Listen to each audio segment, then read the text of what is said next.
Hi everyone, my name is Norman. I run the blog nimbleneedles.com, and today I want to show you how to knit a centered double decrease for the brioche stitch.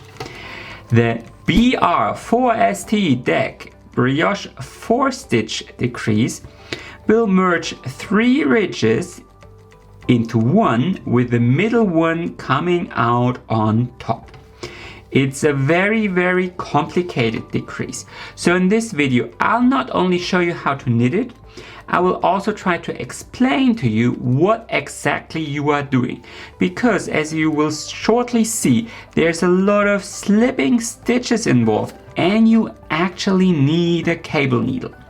But there's more.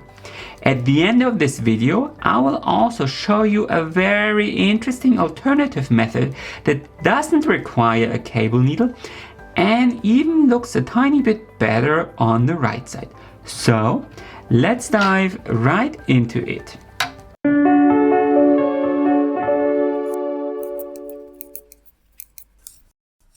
I quickly switched colors because I noticed the white is a bit difficult to see. You can knit the brioche double decrease or brioche 4-stitch decrease, how it's also called, in one color, 2 colors, or in the round. The technique is thankfully always the same. I'll show it to you in 2 colors because most patterns that call for it will be in 2 colors. I'll try to knit really slowly because this will be confusing the first time you see it. We will be decreasing these 8 stitches here, and we will be slipping the center stitch to a cable needle and then decrease these outer stitches first and then the last decrease the center stitch. To start the decrease, knit up to a position where you would normally knit 2 together 2 stitches. If this is a row where you purl 2 together the double stitches, you can't knit the decrease. It needs to be a knit 2 together row.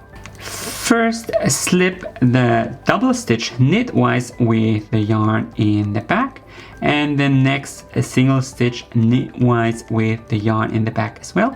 It's really important that the yarn is in the back. Usually when you're knitting brioche, your brain might subconsciously bring the yarn to the front, but it's important for this part of the decrease that the yarn stays in the back.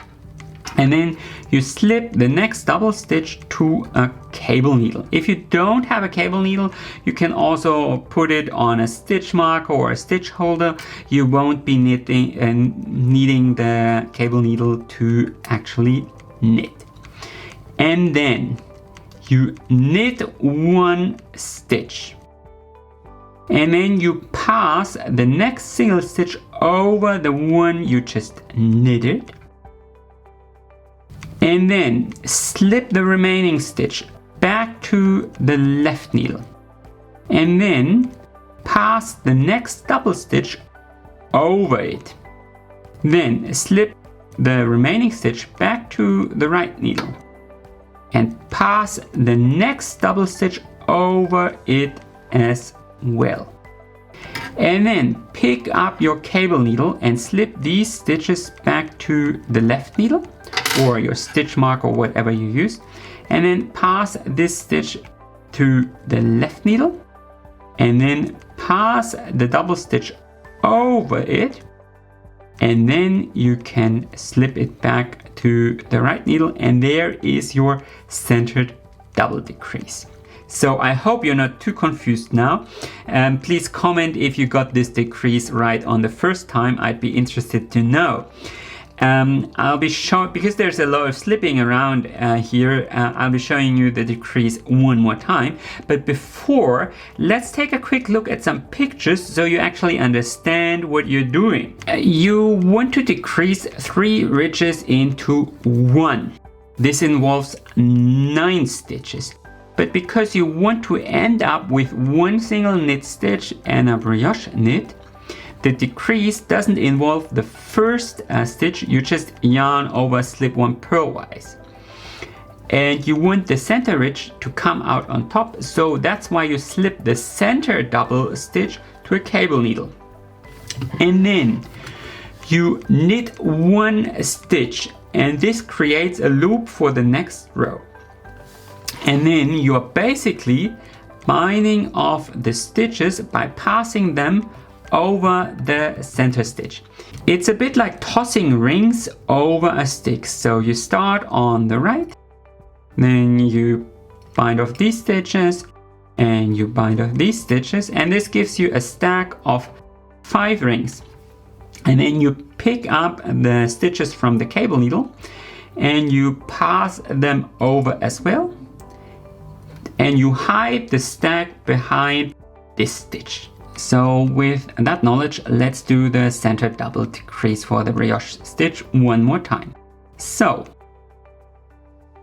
slip the first double stitch knitwise and the next single stitch as well. Then pick up the cable needle or your stitch marker, slip the next double stitch onto your cable needle, and then knit 1 stitch.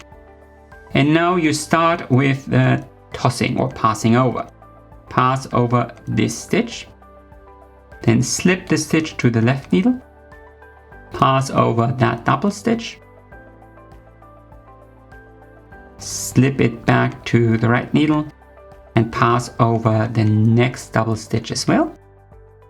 Then pick up your cable needle, pass these two or slip these stitches back to the left needle, slip the remaining stitch to the left needle as well, and pass over the last double stitch as well and slip it back to the right needle, and there is your centered double decrease. Now admittedly, using a cable needle is annoying, so I tried to develop a version without a cable needle and all that slipping back and forth. And I think I succeeded, and I actually love this version.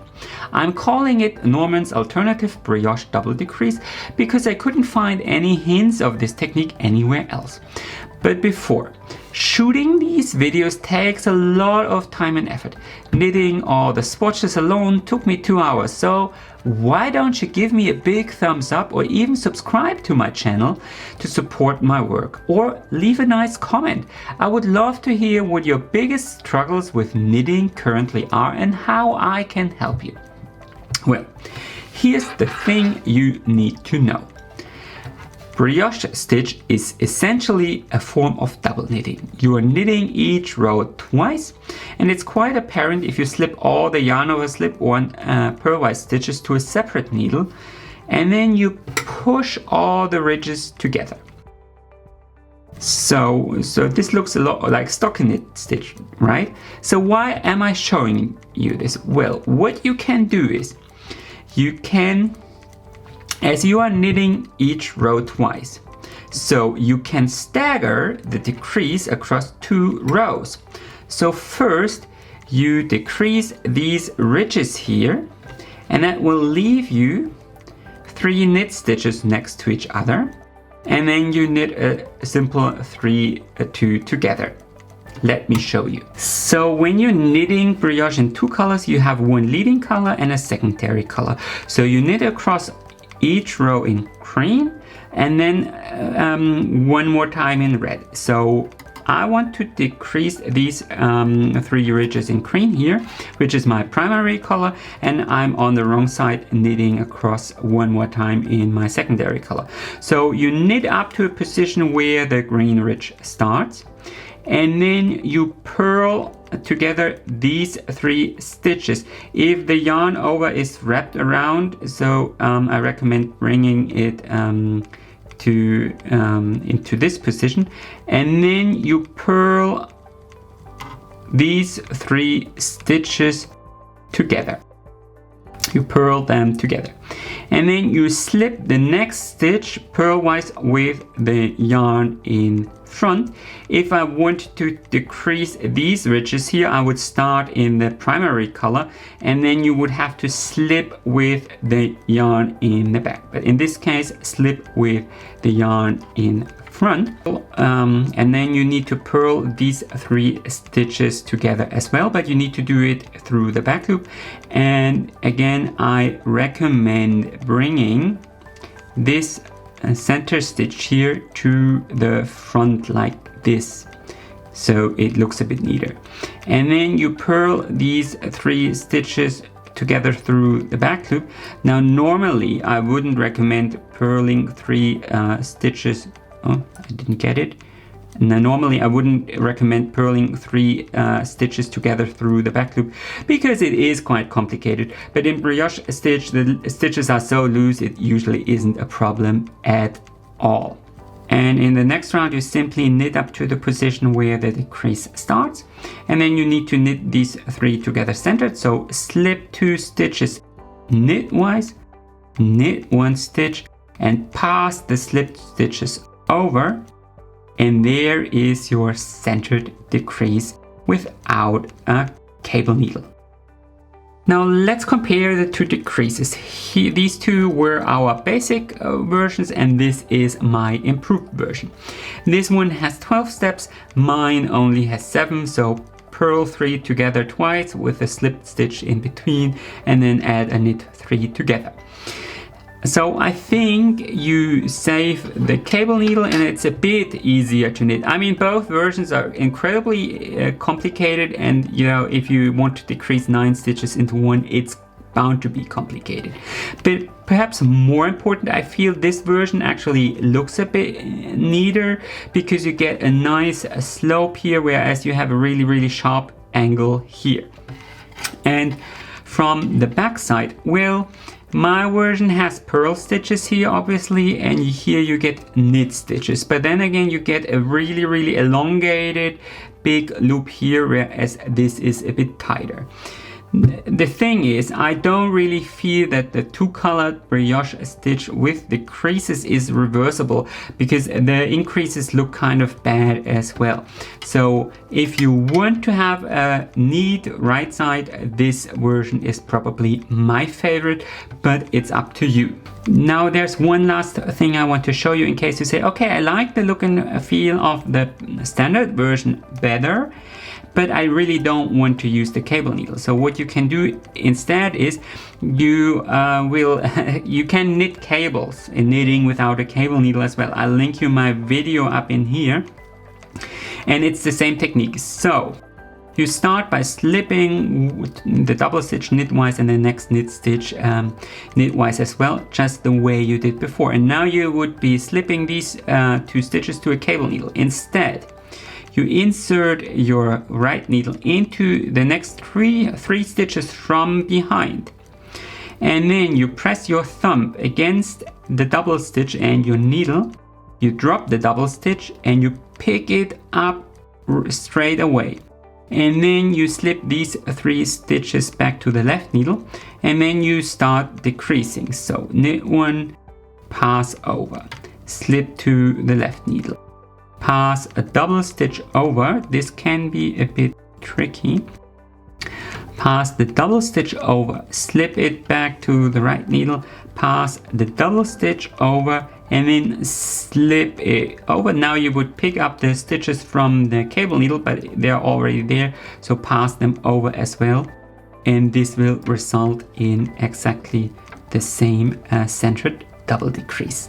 Anyway, I really hope you enjoyed this video and I was able to help you understanding this complicated centered double decrease for the brioche stitch with or without a cable needle.